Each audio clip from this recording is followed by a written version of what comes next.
వేదికపై ఉన్న పెద్దలకు కార్యక్రమానికి హాజరైన మేధావులందరికీ కూడా నమస్కారం తెలియజేస్తూ వర్గీకరణ కోసం అనే కంటే వర్గీకరణ అమలు కోసం అనేది బాగుంటుందేమో అనిపిస్తూ ఉంది.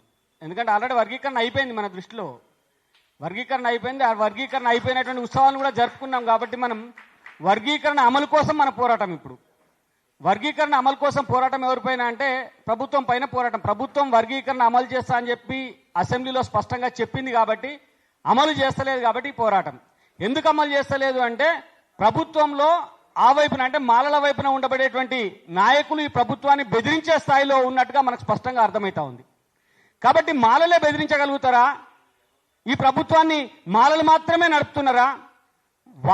మాలలను కూడా బెదిరించేటువంటి శక్తి మిగతా అందరికీ లేదా అని చెప్పి నిరూపించాల్సినటువంటి అవసరం ఇవాళ ప్రజా సంఘాలుగా నాయకులుగా మన పైన ఉందనేది స్పష్టంగా అర్థమవుతా ఉంది.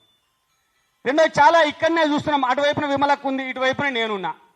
నేను 100% రైటిస్ట్ని, విమలక్క 100% లెఫ్టిస్టు, ఉద్యమాలు నన్ను వ్యతిరేకించేటువంటి వ్యక్తి. మధ్యన ఇంకా చాలా మంది ఉన్నారు. కానీ అక్క చెప్తుంది ఇది అమలు జరగాలి అని చెప్పి, నేను చెప్తున్నా ఇది అమలు జరగాలి అని చెప్పి. అంటే సిద్ధాంతపరమైనటువంటి విభేదాలు డిస్ప్యూట్స్ కూడా ఇక్కడ ఏం లేవు. అందరూ అట్నుంచి లెఫ్ట్ టు రైట్ అందరూ కూడా ఇది అమలు జరగాలి అని చెప్పి చెప్తా ఉన్నారు. మరి ఇంతమంది చెప్తున్నాగా కూడా జనాభా పరంగా సంఖ్యాపరంగా ఓటర్ల పరంగా అత్యధికంగా ఇక్కడ మాదిగల శాతం ఎక్కువగా ఉన్నా కూడా ఎందుకని చెప్పి వాళ్ళు అడ్డుపడతా ఉన్నారనేది మనం స్పష్టంగా ఆలోచన చేయాలి. రాజకీయంగా వాళ్ళు ఎక్కువ ఉన్నారు, రాజకీయంగా మీరు తక్కువ ఉన్నారు అనేది మనకి ఇక్కడ స్పష్టంగా అర్థమవుతా ఉన్నది.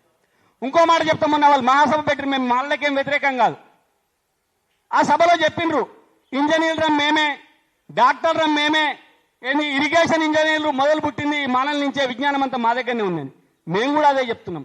విజ్ఞానం అంతా మీ దగ్గరనే ఉంది, డబ్బు మీ దగ్గరనే ఉంది, చదువు మీ దగ్గరనే ఉంది. కాబట్టి అనగారి డప్పు కొట్టుకొని చెప్పులు కుట్టుకునేటువంటి మాదిగల దగ్గర ఏం లేదని చెప్పి మీరే అంగీకరించారు. కాబట్టి ఈ లేనోడికి మద్దతు చేయమని చెప్పి కూడా వాళ్ళని అడగాల్సినటువంటి అవసరం ఇవాళ మన దగ్గర ఉన్నది. రెండో మాట చెప్తా ఉన్నా, ఇవాళ వాళ్ళు అడుగుతా ఉన్నారు అన్ని మేమే చేసినాం, అన్ని మాకే ఉన్నప్పుడు లేనోడికి ఇయ్యి. సరే ఇవన్నీ పక్కకు పెడదాం. కోర్టు కూడా తీర్పిచ్చింది. మనకు సమాజంలో ఒక న్యాయం ధర్మం అనేటువంటి 2 అంశాలు ఉంటాయి. మన సార్ ఇక్కడ చెప్పిండు న్యాయం. కోర్టు ఖచ్చితంగా న్యాయం చేస్తుంది. న్యాయం ఏంటంటే 2 అన్నదమ్ములు ఉన్నారు. ఒక అన్న ఐఏఎస్ చదువుకొని బాగా సంపాదించుకున్నాడు, తమ్ముడు ఊళ్ళోనే వ్యవసాయం చేస్తా ఉన్నాడు.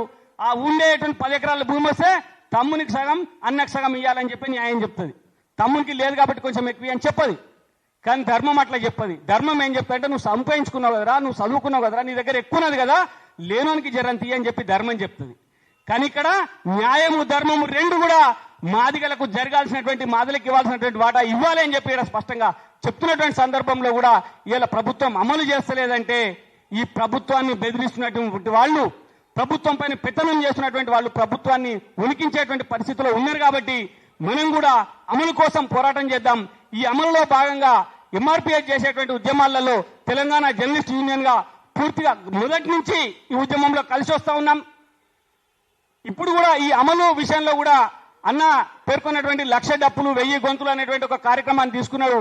దానికి కూడా తెలంగాణ జర్నలిస్ట్ యూనియన్ గా పూర్తిగా మద్దతు ఇస్తూనే మేము మా వైపు నుంచి అన్నకు రేపు జర్నలిస్టుల సంఘీభావ సభ కూడా ఒకటి పెట్టాలనుకుంటా ఉన్నాం.